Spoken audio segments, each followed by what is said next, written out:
Today we're talking about the 9 things not to do with real estate videos.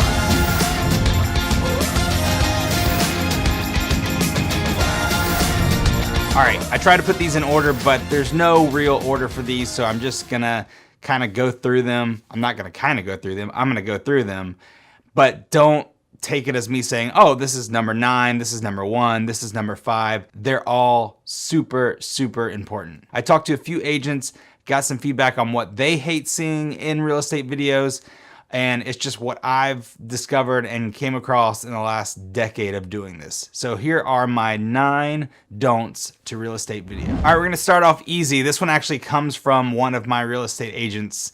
It's not flipping the camera around when doing a Facebook Live video. I'm not the biggest fan of the Facebook Live videos, but I know they're a popular thing and it's a great way to market your home or yourself. So when I talked to her, she said, I hate when the agent is doing their Facebook Live video and they've got the camera on them doing the selfie and the person has to look behind them to see the house. I gotta admit, that's kind of frustrating. If you're trying to show a house and all they can see is your mug, you're not doing a good job. So definitely want to flip that camera around when doing a Facebook Live video. Not saying you got to do it the whole time, because there's definitely something to be said about having that interaction and seeing that client or seeing that agent hosting that video, but you definitely want to show the house too. That's a no-brainer. Next one is kind of a personal pet peeve of mine, and that is the overuse of green screen. It takes a lot of lighting, a lot of space, just making it perfect in a studio or on set. That's a lot of editing, and you're gonna end up with this weird cut around you because you're trying to remove all of the green. You've seen it, you know what I'm talking about. The best thing to do is just to find a good backdrop. You know, maybe not one as busy as my office. Find a good setting and shoot in that. Make an interesting shot. Don't hire an amateur. If you hire an amateur, you get amateur video. This is someone's home that they're entrusting you to market and to do your best marketing for. You put shit in, you get shit out. That's something we say in the industry all the time. It sounds stupid, it sounds cruel, but it's the truth. Don't hire an amateur. I see so many videos where they don't edit. They'll throw the drone up and they'll record for 4, 7, 8, 20 minutes and they'll post the whole thing.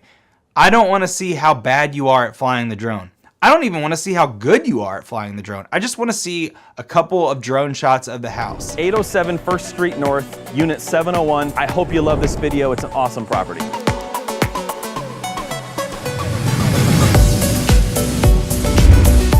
More than just drone, that's everything. Just edit it. You want to show the house or yourself as an agent in the best light. Trim off the or it's out of focus.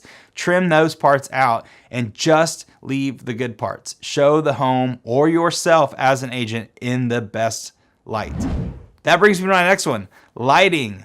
You need to light. Make sure you light yourself. Or, you know, just walk up to a window, stand by a window, put some lights on you. Right now I have one light here, I've got one light there, you can see another light over there. There's a light right back there. This is an example of me not using any lights but the window, standing about an arm's length from it. Make sure you're lit up. Okay, this goes along with my editing. Getting coverage over getting shots. You want to tell a story with your shots. Whether that's your story as an agent or an interview with somebody, or that's showing the house. You don't wanna just get coverage. There's so many times where I see a drone shot that's kind of janky and it's turning at a weird angle. That's not a good shot, that's just coverage. On that note, don't show everything in a house. The one small half bath, unless it's got amazing appliances, an amazing sink, an amazing there is no amazing toilet. You want to attract them and you want it to be short and sweet. Entertain the people and you will bring them back. So remember, tell a story, don't just get coverage. I know I just talked about the Facebook Live videos and that you have to do that with a phone, but don't use your phone or don't hire someone that uses a phone. You don't have a lot of ways to edit, which we just talked about, on a phone. Unless you're doing a Facebook Live video, and I get it. Another pet peeve of mine, and I see this all the time, they'll have great drone shots and then they don't show the inside.